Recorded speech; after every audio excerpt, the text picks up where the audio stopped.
Hi, everybody. I've often been sort of criticised for talking about energy, so I sort of had to write all of this down because I know my mind will go blank if I don't. But you're probably wondering why you've got a fashion designer standing up here talking to you about nuclear. But I've actually been campaigning against it for the last 30 years with T-shirts, worldwide nuclear ban now, but it's tragically even more relevant today than it was then. It didn't work. I love CND, I love Ban the Bomb, I love the Stop the War Coalition, but we didn't ban the bomb. You know, see Trident. We didn't stop the war. We invaded Iraq, although 2 million people in the UK and 126 million people in the rest of the world marched against it. So far, our campaigning, lovely as it is, has failed to achieve its objectives. We need to change and upgrade and update our tactics. Marches, T-shirts, demos, direct action, like the one today, will achieve nothing unless we engage in the democratic process. Democracy means government by the people, for the people. Millions of people have died, even in the recent past, for us to still have it in this country, and yet we're letting it slip through our fingers. We're being led by the nose, insufficiently informed, into underwriting as taxpayers an astronomically expensive and incredibly dangerous nuclear future. We need to be in command of the facts, yet we're not. Why are we insufficiently informed? Because the nuclear industry is deeply in bed with government and the media. Gordon Brown's brother has been in charge of media for EDF one way and the other since 2004.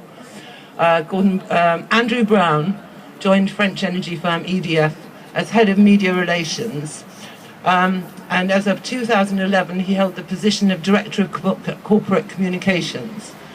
The supposedly independent media that thinking people would naturally trust is also littered with key people working for EDF. Isn't this a huge conflict of interest? Have you ever wondered why the BBC seems so pro-nuclear? It really doesn't help that Chris Patton, director of the BBC, holds 2 posts at EDF and has for some time.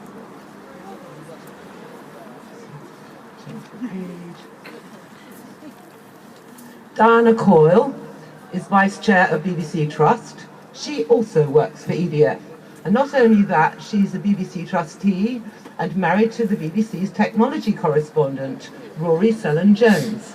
She was also an advisor to the Treasury. Will Hutton, a British author and columnist, is also in the pay of EDF.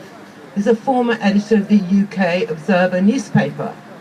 Sir Richard Lambert was appointed on the 6th of May 2011 to the advisory panel.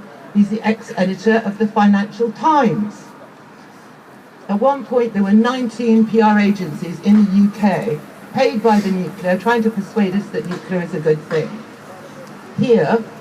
We here know that nuclear isn't the answer. Putting aside for a moment the fact that it can't exist without huge taxpayer subsidies, the waste issue is being extremely underplayed. Radioactive nuclear waste remains dangerous, has a half-life of 150,000 years. No human artifact has survived that long. Not a crumb, not a scratch. And yet there are ongoing attempts to find disposal sites for it in the UK. According to the British Geological Survey, the UK has approximately 200 earthquakes a year, mostly small, but occasionally up to 5.4 on the Richter scale, big enough to do structural damage.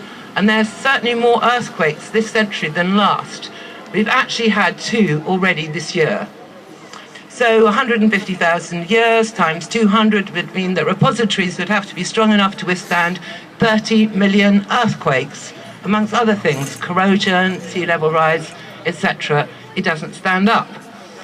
There's no extant technology safe enough to contain it. There's nowhere to put it, and there never will be. So, back to tactics. Politicians, shame they're not there today, are a vested interest group, only in politics to get re-elected. Our political system is such that, once in power, they routinely fail to represent the views of the people who put them there in the first place. We need to call them to task. We need to hit them where it hurts.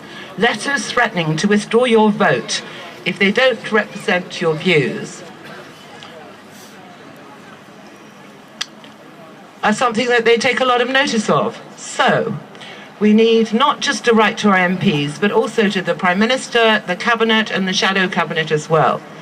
If you don't know who your MP is, go to theyworkforyou.org and enter your postcode. It's all there. Those of us who are against the nuclear renaissance, as kick-started by a go-ahead on Hinkley C, could write, "We need an irreversible cross-party commitment to a non-nuclear, low-carbon energy policy for the UK, exploiting the UK's phenomenal renewable potential, creating industries and jobs in the UK. Those of us who are for nuclear should at least demand transparent, truly informed public debate, given that so far it hasn't been, followed by, if this is still a democracy, a referendum. This is one of the most important decisions this country will ever make. The future of this country and the world itself for the next 150,000 years is in your hands.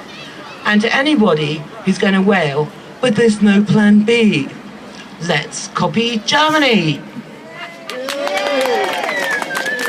Thank you very much.